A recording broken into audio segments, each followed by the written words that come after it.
Dalam video kali ini saya nak kongsikan dekat anda semua tentang satu kisah yang pernah berlaku sekitar 320 tahun yang lalu, iaitu kisah di mana ada seorang Ratu Britain yang pernah mengandung sebanyak 18 kali. Kisah yang saya nak kongsikan ni terjadi sekitar tahun 1702, di mana pada ketika itu Britain diperintah oleh seorang ratu bernama Ratu Anne. Ratu Anne merupakan ratu bagi 3 buah kawasan, iaitu England, Scotland dan Ireland, dan beliau merupakan pemerintah daripada dinasti Stuart. Beliau memerintah hanya lebih kurang 12 tahun sahaja. Pemerintahan beliau tidaklah begitu popular sebagaimana pemerintahan Ratu Victoria ataupun Ratu Elizabeth. Tetapi nama beliau dikenali sebagai seorang ratu yang tidak sihat kerana beliau menghidapi pelbagai komplikasi penyakit, antaranya seperti gout, asma, alergik dan beberapa penyakit lain yang pada ketika itu tidak dapat dikenal pasti.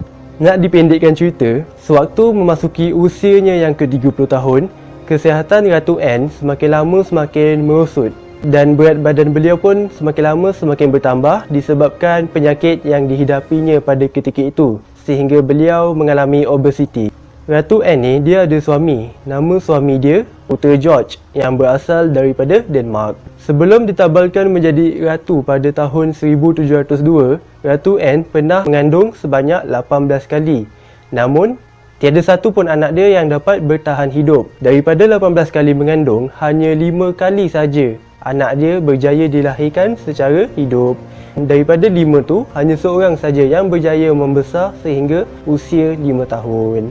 Namun pada tahun 1700, anak dia yang berusia 5 tahun pun sama nasib dengan adik-beradik yang lain, iaitu berakhir dengan kematian.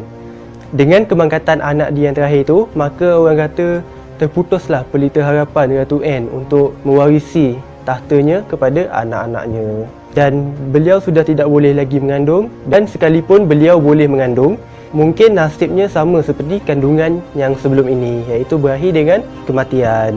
Nak dipendekkan cerita lagi, dari tahun ke tahun, kesihatan Ratu Anne semakin lama semakin merosot dan penyakit yang menyerangnya semakin lama semakin mengganas, ya.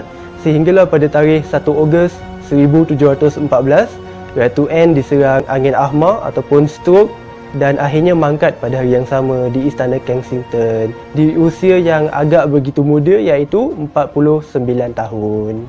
Dengan kemangkatan Ratu Anne, maka berakhirlah dinasti Stuart dan digantikan dengan dinasti yang baharu, iaitu dinasti Hanoverian yang diperintah oleh sepupu beliau sendiri, iaitu Raja George pertama. Jadi itu dia kisah Ratu Anne yang agak menyedihkan dan mungkin agak menakutkan bagi wanita di luar sana, ya. Tetapi ada satu poin yang penting yang perlu di-highlightkan dan kita perlu alert, tak kisahlah kita ni lelaki ataupun perempuan, bahawa rezeki tu datang daripada Allah Subhanahu Wa Taala, bukan daripada manusia, ya. Jadi bila kita ikhlas menerima segala ketentuan, ujian, dugaan dan qada dan qadar Allah, insya-Allah Allah akan kurniakan kita syurga. Korang nak masuk syurga tak?